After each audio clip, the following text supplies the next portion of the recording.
I thank the management of Vivekananda Vidyalaya for giving this opportunity to speak to you all. It was really a great show.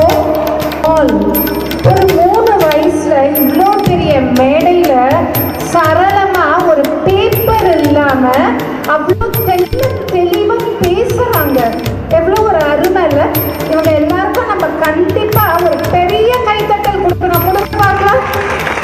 ஏன்னா ஒரு டான்ஸ்க்கு அப்புறமும் எனக்கு கைத்தட்டல் சரியா கேட்கல. எல்லாரும் எப்படி தெரியுமா தட்டினீங்க? இப்படிதான் தட்டினீங்க. கை வலிக்கவே இல்லை.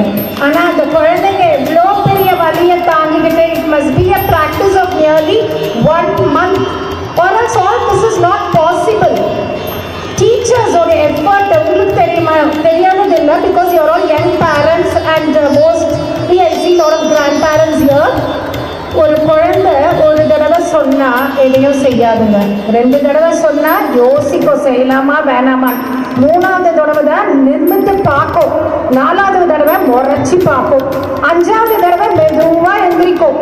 இதுதான் ஒரு குழந்தையோட இயல்பு.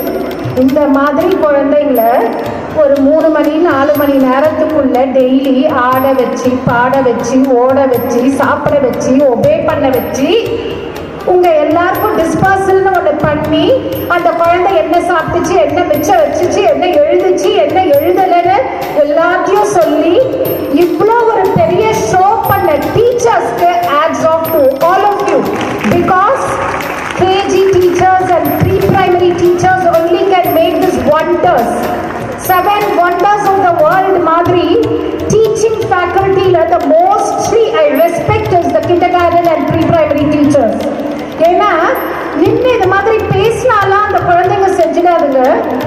இந்த மாதிரி ஆட வைக்கிறதுக்கு அந்த மிஸ் 1 லட்சம் தடவை ஆடி இருக்கணும். இந்த மாதிரி பேச வைக்கிறதுக்கு அந்த டீச்சர் டெய்லியே 1 லட்சம் தடவை இதை பேசி காமிச்சிருக்கணும். நம்ம 1 லட்சம் தடவை பேசினாதான் அது 2 வார்த்தை பேசும். So what effort is there behind this? இந்த குழந்தைங்க எல்லாருமே ஃபியூச்சர்ல பெரிய லீடர்ஸா செலிபிரிட்டிஸா கண்டிப்பா வருவாங்க. அதுக்கு ரீசன் என்னன்னா this is not a promotion. ஒவ்வொரு தடவையும் அந்த பேனர் போட்டிருந்தாங்க. ஸ்கூலோடைய நேம், ஸ்கூலோடைய கேட், ஸ்கூலோடைய செக்யூரிட்டி. இது என்ன காமிக்குதுன்னா அவ்வளோ அழகா இந்த பள்ளிக்கூடம் இந்த ஏரியால இயங்கிக்கிட்டு இருக்கு. என் நாலேஜுக்கு தான் வரல. என்னை ரொம்ப லேட்டா சீஃப் கெஸ்டா கூப்பிட்டுருக்காங்க. இல்லைன்னா நானும் இந்த ஸ்கூல்ல சேர்ந்து இந்த டீச்சர்ஸ் கிட்ட படிச்சிருப்பேங்க. ஸோ ரொம்ப ரொம்ப சந்தோஷமா இருக்கு. ஒரு குடும்பம் எப்படி இருக்கணும், ஒரு கடவுள் பக்தினா என்ன, ஒரு மரத்தை எப்படி பாதுகாக்கணும். I don't know how the principal man plant like this. It's really astonishing.